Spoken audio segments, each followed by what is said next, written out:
Hey y'all, I'm Melissa Guerra. I am the Kitchen Wrangler, and this week we are making watermelon margaritas, and we're making the on the rocks version, and we're making the frozen version, and I've got a little watermelon history for you that I wanted to share with you, but don't forget, y'all hit that subscribe button because this is a place where I share all of my favorite Texas recipes with you, and I break it down to you where all of these great Texas foods come from. I'm kind of a nerd. You'll notice if you watch me long enough that I really try to find out where all of our very favorite foods come from because I think it's a great American food story.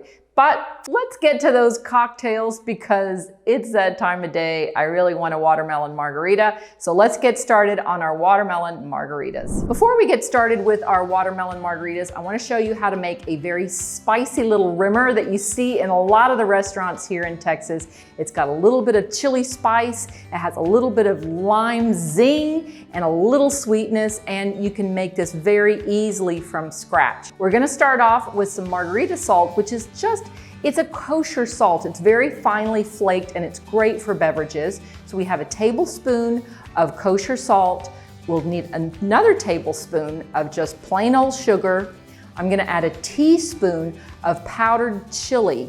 And this chili powder that I'm using is actually a smoked chipotle, so it's got a little bit of extra depth of flavor. And I'm going to add, just because I have it, I'm gonna add just a little bit of powdered lime juice. Now this is dry. If you can find it, use it. If you don't find it, that's fine too. You don't really need it. We're gonna add that lime flavor by running a slice of lime around the rim of the glass that we're gonna serve the margarita in. And once the rim is wet, then we're going to invert the glass over the salt, and that's how you rim the glass.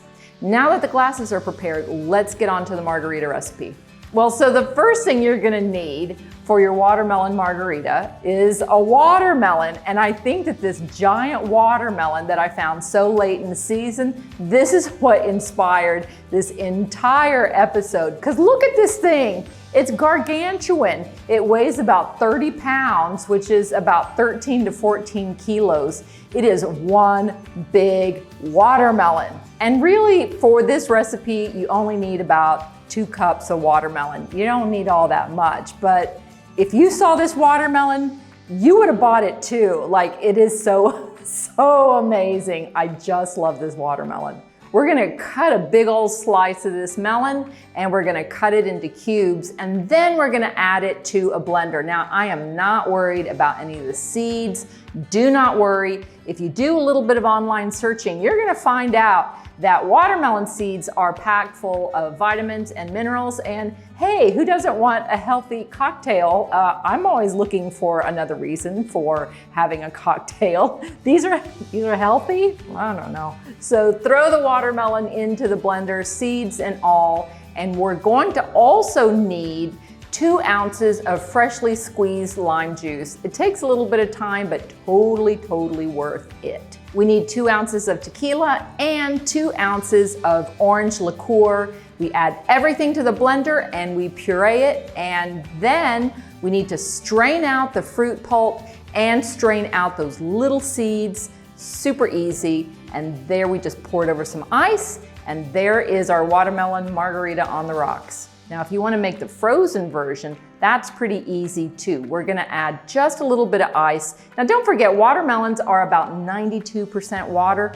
so you don't want to add a ton of ice because you don't want to water down your liquor. I mean, it's a cocktail. You want to be able to taste the tequila.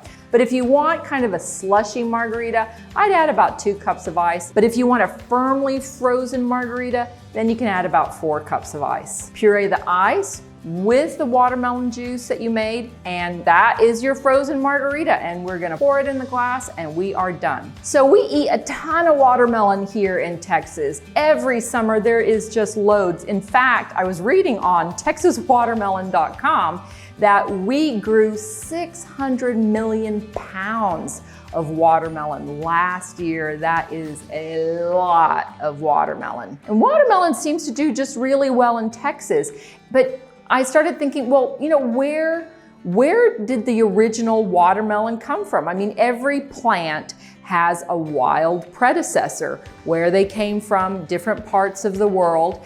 And I'd always heard that watermelons were from Egypt, the Middle East, Northern Africa, but not the Americas, nowhere near Texas. So I always thought that they were a plant that came from elsewhere that did really well in Texas. But you know, living here on the ranch, I always learned something. Ever since I was little, I knew that we had these little wild melons. Now we're here in the Americas, but if watermelons came from the old world, how did we get these little melons here in Texas? Did they come from the old world too? Well, I did a little bit of research. It turns out that watermelons are somewhat related to pumpkins, and everybody knows that pumpkins are from the Americas.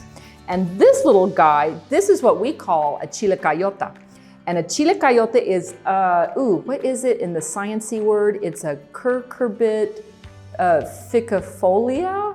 I'm gonna spell it down here because I don't even know how to pronounce that. But this means that it's related to all melons, all cucumbers, which are somehow related to pumpkins and squash. Now, cutting this open, you can see that it really doesn't look like a watermelon. It really looks like a squash. In the comments below, I have pasted a very sciencey paper that goes back and explores the relationship between melons and pumpkins and cucumbers and squash. It's really eggheady, but the end of the story is that the relationship between pumpkins and watermelon is super old. I think like 100 million years old. So just like all birds were related way back when, all pumpkins and squash and watermelons and cucumbers were related way back when. Different parts of the plant got to different parts of the planet, and so that's why we always think of watermelons coming from the old world and pumpkins coming from the new world. What can you do? I'm sure some of you are wondering what you can do with this thing. You can actually eat it. It has vitamin C.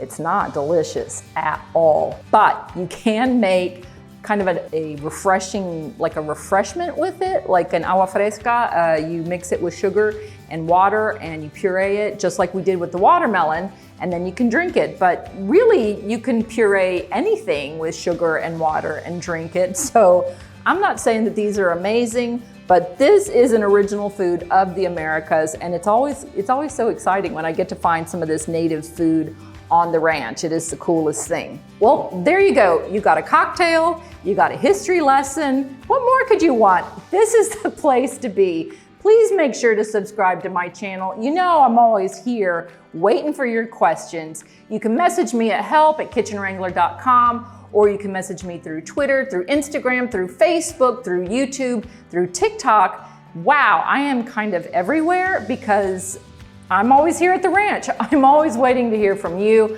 I'm Melissa Guerra. I am the Kitchen Wrangler, and I'm looking forward to seeing you here at the ranch again soon.